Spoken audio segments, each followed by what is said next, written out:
break me apart. I need you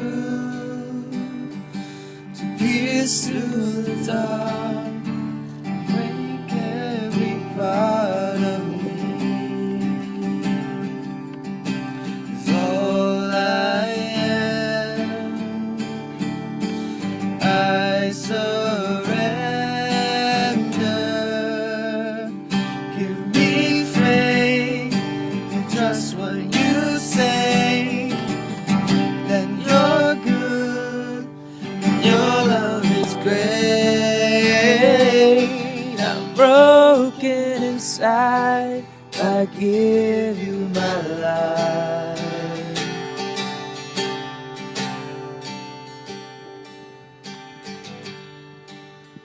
I need you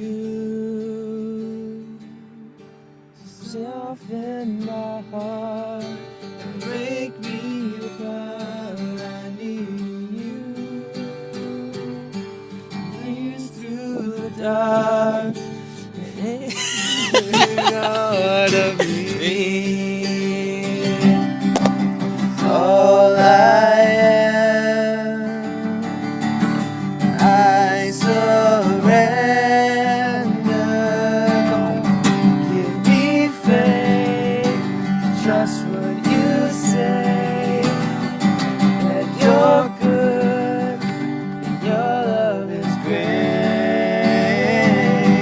I'm broken inside, I give you my life.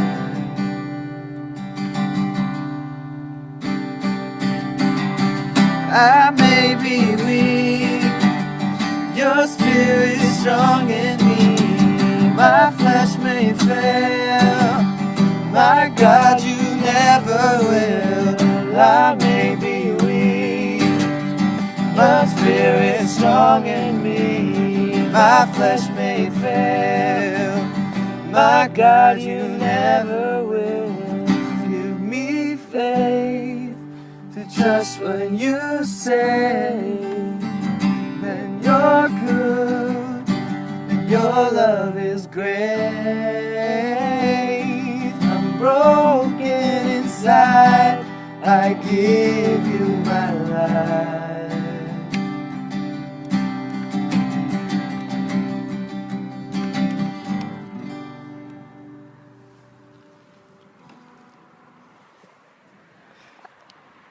So,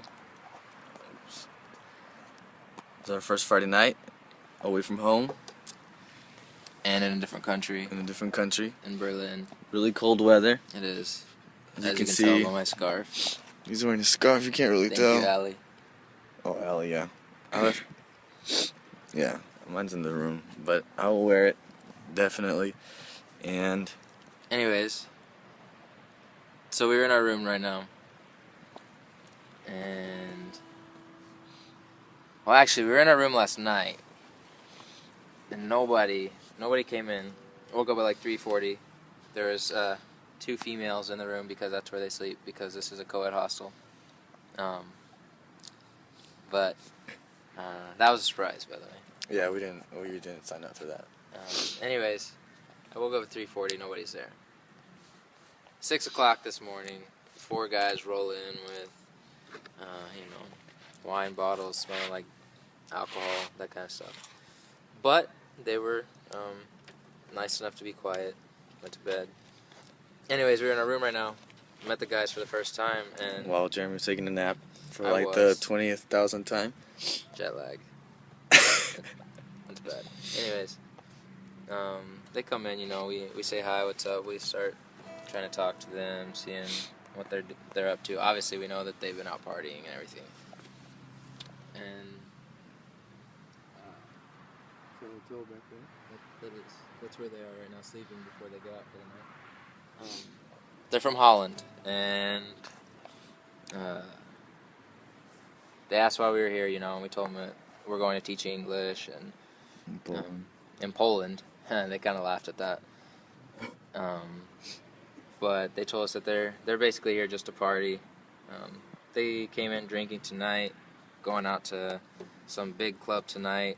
They invited us. They did invite us. Like I said, they're They're really nice guys. Yeah.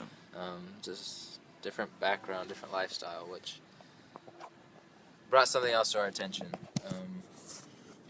Like we wrote in our blog last night, we saw the girls and realizing that everybody needs hope. And I mean, these guys, they're super nice, and they've grown up in a different way, in a different lifestyle, and it's a struggle to know how to reach out to them, because you can tell they have a genuine heart, like, just to be nice, and they're inviting and open. But how do we reach people like that? How do we show through our example, just staying in a hostel, that we're Christ followers, Especially with the language barrier. Yeah. How do we do that? And, they invited us. We told them we've never drank, and that we don't. And they're polite and respectful. But it just brings up again why we're here and the challenge we have ahead of us.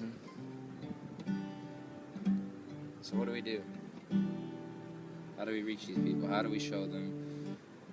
By our actions. How can we show them by just a smile on our face? That it's God that's shining through us. Because that's how it should be, right? We were reading today, Sevi and I were in Starbucks, and reading Steps to Christ, and saying how God should overflow everything in our lives. Every action, everything that we do should be an overflow of Him, and that our sweetest thoughts and our warmest affections, where are they? Because if we're a Christ follower, they should be all about Him.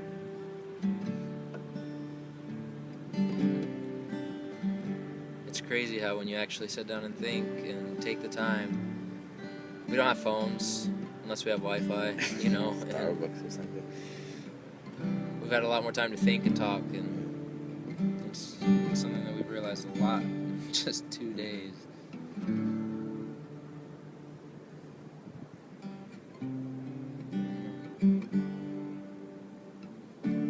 How do we change Europe? So I was thinking about doing. How cool would it be to spark a revival, like the Reformers did, This is where it all started, And yet, the smallest section of the bookstore was a religious section. Yeah. So far gone from here,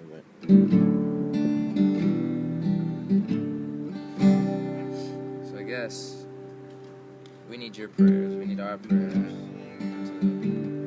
to push us through this, to understand and to know how and why, how to reach.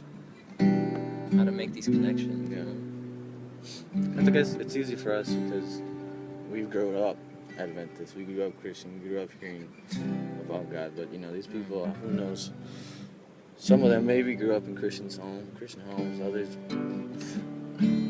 so we don't have that connection with them. We're like, when you were younger, you heard about it. Well, no, I'd never heard about it. So,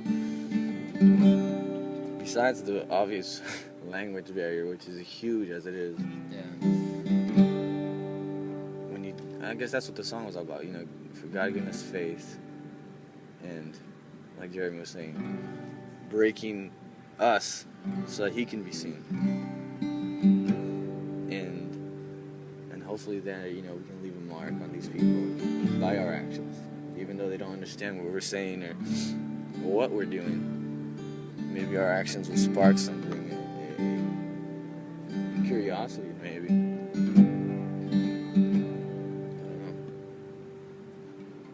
We'll see. 9 months. 9 months.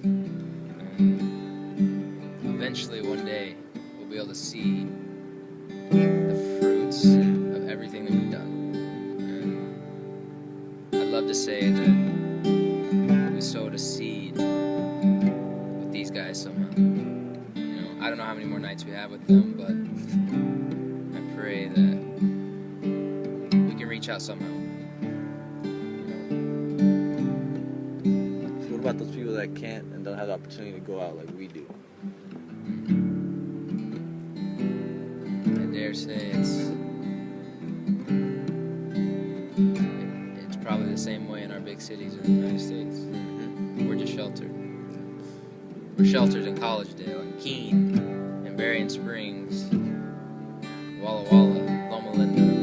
You don't see this stuff. You don't interact with it every day. You know, we're out doing what college students do, stay in hostels. And the college students here, they stay in a hostel, they go out party all night, and they don't come in until 6 in the morning when we're getting up. So we obviously stand out. But we want to make sure we stand out in a good way and not a judgmental, not a over the top. In a loving way. Yeah.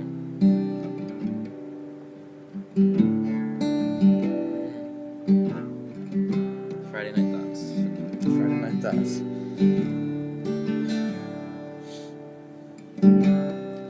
So I guess our challenge tonight is get out of your comfort zone. Like Jeremy was saying, we live in comfort. And I guess, I know that's where my faith wasn't tested. My faith wasn't refined. I wasn't allowing God to challenge me, I guess, until I came out of my comfort zone.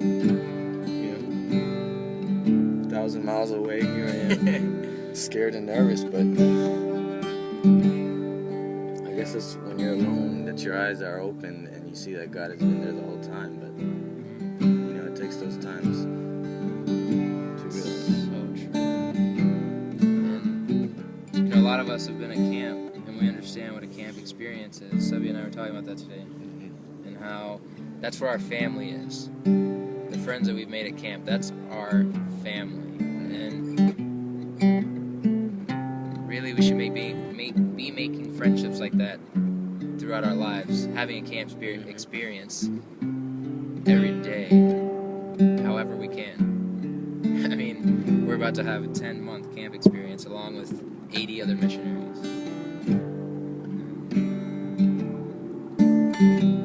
If only we could live it out 100% every day like we do at camp, like we do for those kids. Why can't we do it for people our age, for people older than us? Are we scared? Being judged? Being weird? I remember talking one Friday night with some of the guys. I think it was like the last team week, and we were like, I wish I could make the decision for them, you know. But you know, I feel that I can't because I'm in close proximity. You know, I'm relating, I'm listening to their stories back home, getting to know them, and trying to, you know, preach and show Jesus to them. But then I was thinking, like today, as we were walking past so many people that we saw, why don't I feel the same way about everyone here? You know, shouldn't that be our desires that everyone that we see go to heaven? So many times we're like, oh, we're Christian, we don't mingle with these people. But then when you look at Jesus, you know, I was reading, you know, what was it? Pass them on the blessings, and Jesus came to the broken, to the poor in spirit. You know, those, you can say the ones that were rejected by the society. And he mingled with them. He sympathized with them. He met them where they were. And he desires so much for everyone to go to heaven. And I don't think we understand the kind of people he hung out with, you know? Yeah. Because we're so quick to turn away. But God, Jesus, God in the flesh, came down and hung out with what would be the porn stars of our day. The rejects, The druggies. weirdo. Which reminds me, you know, we're just walking last night, and Yeah. a guy comes up to us, like, no big deal. Hey, you guys want some marijuana, you know? And it's just another example right there. That could have been another way for us to open the door. That probably was God opening a door for us to talk to him. And we just, we were so caught off guard. We're like, nah, thanks, man, you know, but have a great night. I think that's what happened. We're just so caught off guard when God puts people in our lives that, like, that's weird. That was, and then we think about it, we're like, oh, we could have totally witnessed them. I think I heard this the other day. I don't remember by who, but the number one thing is to be willing. God can do anything.